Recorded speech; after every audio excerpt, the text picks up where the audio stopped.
Elite Organisation, cabinet référence pour faciliter vos démarches lean et améliorer vos performances, vous présente le 18h Éco. Le 18h Éco, le magazine économique qui ne se laisse pas déborder par la crise. Le 9 septembre dernier, nous recevions Hubert de Boisredon, le patron d'Armor, spécialiste mondial de la chimie des encres et des techniques d'impression. 2000 salariés à travers le monde, dont 750 à la Chevrolière, et une envie forte d'international, notamment en Inde. Dans ce numéro également, reportage à Bougnay, chez Garros, sous-traitant aéronautique. Le petit industriel rêve lui aussi d'export.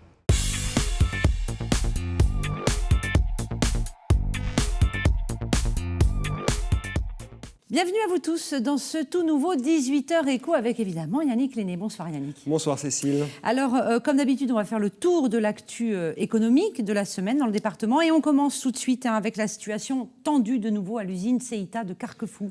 On le sait, ce site de fabrication de cigarettes qui appartient au groupe britannique Imperial Tobacco doit fermer ses portes dans quelques mois, début 2015. 327 emplois condamnés à disparaître. Des négociations sur le plan social sont en cours et visiblement ça ne se passe pas bien. Pour exprimer leur exaspération, des salariés, on le voit sur cette image, ont mis à sac des stocks de filtres et de cigarettes dans la nuit de lundi à mardi dernier. Autre entreprise sous tension ces derniers jours, c'est le groupe C3 Consultants. C'est le feuilleton judiciairo-économique qui continue pour ce groupe spécialisé dans le placement de chômeurs et qui a son siège à Saint-Herblain.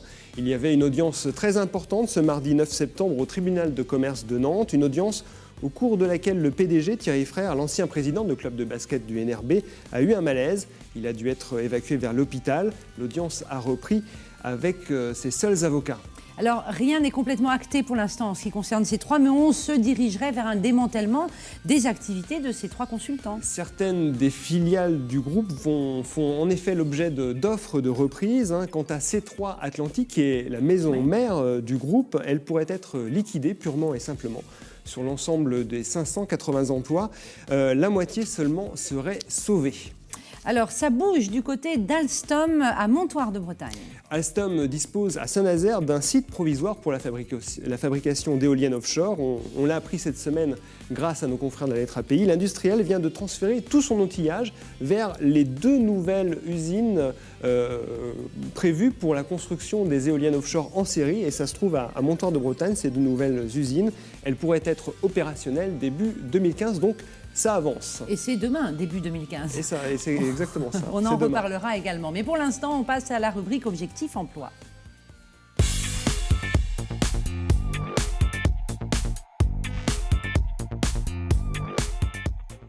Cette semaine, on s'intéresse aux métiers de service à la personne, employés de maison, auxiliaires de vie, garde d'enfants. Mardi prochain, le 16 septembre, il y a un forum organisé à Rezé, à la Trocardière, sur ces métiers, avec la possibilité de rencontrer des entreprises, des associations qui recrutent. Pour préparer au mieux ce forum, la Maison de l'Emploi de Nantes Métropole proposait cette semaine des ateliers, des tables rondes pour permettre aux candidats de mieux cerner ce secteur d'activité, les contraintes, les avantages, les formations possibles. On écoute justement 2 des participantes. Nouer des relations avec les particuliers auprès desquels on intervient, ça peut être très intéressant. Et ça peut apporter beaucoup au niveau humain, relationnel, puis aussi au sentiment d'utilité qu'on peut apporter aux autres. Je suis vraiment pour ce métier-là. Dans ce premier temps, comme j'adore les enfants, j'aimerais bien faire mon métier auprès des enfants. Mais ça ne veut pas dire que si j'ai des propositions au niveau des aides ménagères, personnes âgées, je suis preneuse aussi. Alors on dit que c'est un secteur porteur, mais il y a beaucoup d'offres d'emploi réellement ? Et oui, c'est le cas en Loire-Atlantique depuis le 1er janvier. Selon Pôle emploi, il y a eu plus de 4600 offres d'emploi dans ces métiers du service à la personne. Beaucoup d'offres qui ne sont pas toujours pourvues d'ailleurs, comme en témoignent 2 employeurs présents également lors de cette table ronde à la Maison de l'Emploi. On intervient sur Nantes et l'agglomération et effectivement là c'est parfois compliqué de recruter. On ne trouve pas toujours de salariés avec des qualifications, donc c'est aussi un enjeu d'attirer d'autres candidats qui ont des compétences, qui ont des potentialités. pour les amener progressivement aussi à se professionnaliser et à se former, à développer des compétences. Nous recrutons actuellement une trentaine d'assistantes ménagères et d'assistantes de vie sur nos 2 agences ménages. Et nous sommes en recrutement de 60 nounous sur les agences garde d'enfants qui couvrent Nantes et 30-40 km aux alentours. 60 nounous quand même, hein. C'est beaucoup, énorme. Ce sont des métiers en tension, hein. Ils l'ont dit, pénalisés par la mauvaise image qu'ils traînent encore, même si les mentalités évoluent. Et puis il est vrai que les salaires n'y sont pas toujours très élevés et que les contrats proposés, s'ils sont en majorité, ce sont en majorité des CDI, mais ce sont souvent aussi, c'est même dans la majorité des cas, du temps partiel, quoi. Alors, ce sont des métiers quand même à redécouvrir. En tout cas, s'ils vous intéressent, parce qu'on l'a dit, il y a de l'emploi, il y a des offres d'emploi concrètes en ce moment, eh bien, n'hésitez pas. Rendez-vous le mardi 16 septembre à Rezé, à la Trocardière. C'est de 9h à 15h30. On passe tout de suite au reportage de la semaine. Et c'est l'histoire d'une PME qui discute avec les plus grosses boîtes du monde. Son nom, c'est Garros. Elle est implantée à Bougnay et elle s'est fait une spécialité dans les capteurs. Des capteurs, on en trouve partout, y compris dans votre pèse-personne, Cécile. J'en ai pas. Ah bon, moi j'en ai un, voilà. Les usages sont multiples et Garros a acquis une véritable expertise en la matière. La crise l'a obligé à réduire la voilure, mais aujourd'hui, les effectifs sont quasiment revenus à la normale et la PME vise désormais des marchés à l'international, une stratégie qui demande beaucoup d'énergie mais qui semble payante. Garros envisage de passer son chiffre d'affaires de 16 à 25 millions d'euros dans les 10 ans à venir. Le reportage de Julien. Une précision extrême. Dans les ateliers de l'entreprise Garros, on assemble avec minutie des capteurs de toute taille et aux fonctions multiples. Aéronautique, industrie, à chaque capteur son usage, mesurer la pression extérieure, la fermeture d'une porte d'avion ou l'impact d'un train d'atterrissage. Le capteur de force, on fait des mesures de charge de 1 gramme à 1000 tonnes à peu près, dans des conditions sévères d'environnement. Voilà 25 ans que la société basée à Bougnay construit son expertise dans ce secteur ultra pointu. Ici, chaque pièce ou presque est unique et ses contraintes physiques doivent être mesurées grâce notamment à ces logiciels 3D. Ce capteur, il sert dans l'offshore, donc on a des charges extrêmes comme celle-ci, qui est de 2500 kN, c'est-à-dire il subit un effort de 250 tonnes. Et là, en vert, c'est les surfaces d'appui qu'on a simulées. Et en rouge, ce sont par où vont passer les efforts, avec les directions. Une expertise qui a permis à Garros de se lancer à l'international, non sans mal. La découverte de ces marchés, c'est toujours très difficile, très long. On est sur des sujets confidentiels souvent. Donc aller faire admettre aux gens qu'ils ont besoin de nous en Russie, c'est pas toujours simple. Ou au Canada, c'est pas toujours simple. On s'était installé au Canada il y a 12 ans, on a loupé le coup et on est reparti il y a 2 ans et là, maintenant, ça commence à fonctionner. C'est très lourd de comprendre, même quand on parle la même langue, de se comprendre. Les habitudes de travail ne sont pas les mêmes. Donc on a un peu de mal des fois à se comprendre, mais on y arrive. Mais c'est de la confiance sur du très long terme. Aujourd'hui, Garros compte plusieurs agences en France, ainsi qu'une à Madrid et une à Montréal, au total 140 salariés. Et malgré un chiffre d'affaires reparti à la hausse cette année, la conjoncture reste fragile. On est une goutte d'eau dans un océan, donc grandir dans cet océan, c'est pas très simple et on y va je dirais au cas par cas. Le prochain objectif de Garros est de s'implanter sur le marché russe, un défi pas vraiment facilité par l'actualité géopolitique. C'est la séquence invitée de ce 18h Éco et ce soir, nous recevons Hubert de Boisredon, le PDG du groupe Armor. Bonsoir. Bonsoir. Bonsoir, vous venez d'avoir 50 ans, hein, vous êtes aux manettes du groupe Armor depuis 10 ans maintenant. C'est la 3e étape d'un parcours professionnel sans fausse note. Après votre diplôme HEC, vous êtes parti au Chili créer une banque de microcrédit, une des premières du pays et qui existe toujours d'ailleurs. En 93, vous êtes de retour en France, vous entrez chez Rhône Poulain, qui deviendra par la suite Rhodia. Vous y avez occupé différents postes. Vous avez notamment été en responsabilité au Japon puis à Hong Kong. Vous arrivez donc à Nantes en 2004. Pourquoi avoir accepté la direction d'Armor, cette entreprise qui en 2004 justement n'était pas forcément au mieux? Alors, Armor m'intéressait pour plusieurs choses. D'abord, c'est une entreprise industrielle et je crois que la France aujourd'hui a besoin de développer son industrie. Donc c'était l'occasion pour moi de participer d'un défi français, mais une entreprise industrielle ancrée dans un territoire qui sont les Pays de la Loire, et avec un horizon international, puisqu'Armor était déjà présent dans beaucoup de pays. Vous connaissiez la région ou... Assez peu. D'accord. Assez peu. J'avais un peu de famille dans la région, mais ça a été une découverte et j'aime beaucoup cette région. Armor s'est depuis largement redressé. C'est devenu l'un des spécialistes mondiaux d'une technologie qui permet notamment l'impression de code-barres à grande échelle. Vous êtes aussi un leader européen pour les cartouches d'encre, à jet d'encre notamment.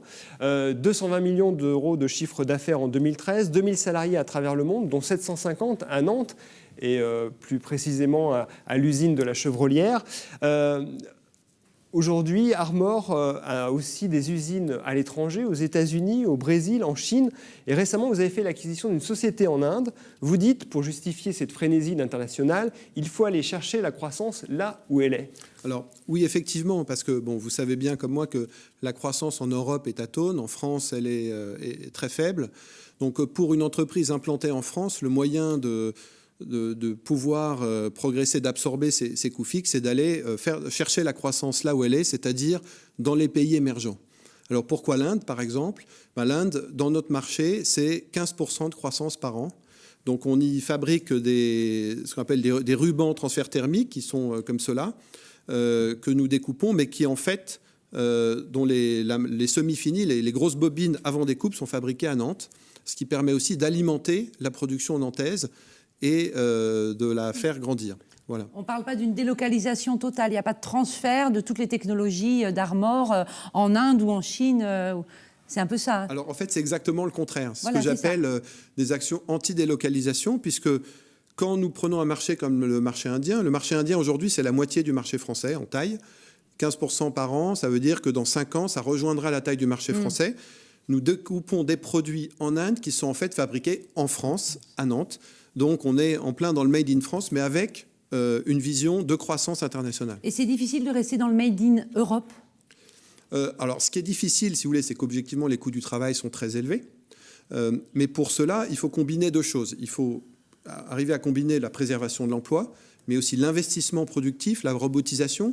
Mais ça ne peut se faire qu'en allant chercher la croissance là où elle est. Parce que sinon, effectivement, on se retrouve avec un problème, on a des coûts qui augmentent et on n'arrive pas à croître, donc on a une rentabilité qui baisse et on ne peut plus investir. Ça veut dire que vous ne croyez plus à la croissance en France, en Europe ?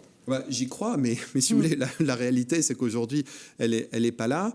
Elle n'est pas là, ça reviendra peut-être un jour, mais je crois que notre responsabilité comme dirigeant d'entreprise, enfin ma responsabilité, c'est de ne pas attendre qu'elle revienne toute seule, c'est d'agir et d'aller au-devant du monde. Le monde bouge, le monde évolue, et on peut tout à fait produire en France en allant chercher de la croissance à l'étranger. Alors, le gouvernement français évolue aussi, selon vous.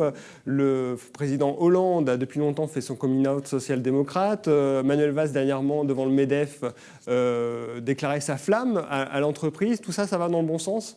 Alors effectivement, je trouve que depuis janvier dernier, il y a une inflexion du discours gouvernemental qui reconnaît que les emplois vont être créés si les entreprises vont bien et mieux, et que les entreprises sont peut-être la meilleure arme contre le chômage. Donc ça, c'est très positif. Le fait de dire j'aime les entreprises, c'est bien. Bon, effectivement, ce qu'on attend maintenant, c'est des actes concrets. Puisque, par exemple, on parle du pacte de responsabilité, on en parle depuis le mois de janvier, mais concrètement, des entreprises comme les nôtres, ça ne change rien, il n'y a aucun effet, puisqu'il n'y a pas encore eu de décision, en fait. Il y a une intention, il faut maintenant qu'il y ait une décision pour que ça ait un impact sur l'emploi. Donc vous dites l'intention est bonne, mais il faut aller au bout. L'intention est très bonne, il faut aller jusqu'au bout et rapidement. En préparant cet entretien, vous allez même plus loin. Vous dites, si on le voulait vraiment, on pourrait créer demain 1 million d'emplois en France. Oui, moi j'en suis convaincu. Vous avez des solutions qui n'auraient pas été testées et qui marcheraient selon vous ? J'ai quelques pistes, d'ailleurs, que j'ai eu l'occasion d'exprimer en direct au président Hollande en octobre dernier. Notamment, si vous voulez, aujourd'hui, quand une entreprise fait un investissement en France ou à l'étranger, elle n'a aucune incitation à investir en France. Moi, je dis simplement, si on pouvait créer un crédit d'impôt investissement qui fait que si on choisit d'investir en France plutôt qu'en Asie ou en Amérique, eh bien que par exemple l'État puisse redonner 10% de crédit d'impôt pour l'investissement. En fait, l'État va s'y retrouver parce qu'un investissement en France, ça veut dire plus de production en France, mais il existe donc plus déjà d'emplois un crédit d'impôt créé par l'État. Un crédit d'impôt recherche. Vous dites qu'il en faut sur l'investissement. Il en faut sur l'investissement. Mais on va vous dire encore une aide aux entreprises et avec, il faudrait des contreparties, c'est ça qui va être entendu. Oui, mais la contrepartie, elle arrive d'elle-même, puisque en fait, si vous voulez, quand vous investissez, il faut bien des personnes pour faire tourner les machines. Donc évidemment, la contrepartie, c'est l'emploi. Ça sera de l'emploi et vous dites que ça sera automatique au fond. Mais bien sûr. D'accord. Bien sûr, c'est là où il faut faire vous confiance. croire sur parole, en fait. Non, mais si vous voulez, imaginez, je vous aide à investir, on va dire, une machine chez vous pour faire des pulls. Vous allez embaucher quelqu'un pour la faire tourner. Pour mettre derrière la machine. Donc la vraie question, c'est d'assurer que l'investissement soit fait en France. C'est ça qui est important. Le reste suit. Alors, au printemps dernier, autre actualité pour vous, pour le groupe Armor, vous avez pris avec votre équipe de direction la majorité du capital du groupe avec le soutien d'investisseurs régionaux. Une opération qui va permettre d'ouvrir largement le capital à tous vos salariés. Pourquoi cette opération ? Quel est l'objectif en fait ? Alors, l'objectif est double. D'une part, si vous voulez, pour une entreprise comme Armor doit innover sans cesse. On a une longue tradition d'innovation. Et là, au-delà des consommables d'impression, qui sont les cartouches, les jets d'encre ou les rubans transfert thermique, nous investissons dans les énergies renouvelables. Et notamment dans les films photovoltaïques. Si vous voulez, on a les panneaux solaires qu'on connaît. Et là, on investit dans du film mince et souple. Ce sont des investissements de long terme. Aujourd'hui, nous avons investi déjà 20 millions d'euros. Nous ne vendons encore rien. Le retour sera peut-être dans 8-10 ans. Donc il faut des investisseurs qui soient prêts à attendre. Et on voit que souvent, par exemple, des fonds d'investissement veulent des retours sur capitaux investis très rapides, qui sont incompatibles avec ce type d'innovation. Donc nous avons pensé que si nous, salariés, nous investissons dans notre entreprise, nous avons moins de contraintes de temps. Au contraire, nous voulons investir sur le long terme. Et ça impacte la gouvernance ? Alors, ça impacte la gouvernance d'une certaine manière, oui, puisque les membres du conseil d'administration aujourd'hui sont des membres de l'équipe de management, auxquels, je précise, participent également des partenaires sociaux chez Armor. Et puis, nous allons créer une société de salariés, en fait, qui sera actionnaire de l'entreprise et qui va être associé aux informations. Donc, ça permet à chacun de se sentir participant de ce projet. Vous iriez plus loin, un homme égale une voix, par exemple, vous seriez prêt à aller jusque-là, comme dans les coopératives ? Alors, Armor n'est pas une SCOP. Non, bien sûr. Et puis après, il faut bien réfléchir sur les implications de ce genre de choses. Donc, on a une histoire, mais déjà, moi, je suis un fervent défenseur de la participation des salariés au capital, parce que je pense que ça crée une dynamique positive. Une petite dernière question peut-être. Vous ne cachez pas vos convictions religieuses, vous êtes catholique. Est-ce que vous diriez que vous êtes un patron exemplaire ? En 2 mots. Non, exemplaire, on a toujours... j'ai des progrès à faire. Non, pour moi, être catholique et chrétien engagé, ça veut dire 2 choses. Ça veut dire, d'une part, essayer d'être témoin d'espérance. Il n'y a pas de fatalité en économie. Et deuxièmement, d'essayer d'avoir le souci des personnes plus fragiles dans l'entreprise, notamment, par exemple, celles qui ont un handicap. Merci beaucoup Hubert de Boisredon d'être venu nous rendre visite. Merci Yannick. Merci beaucoup. Merci.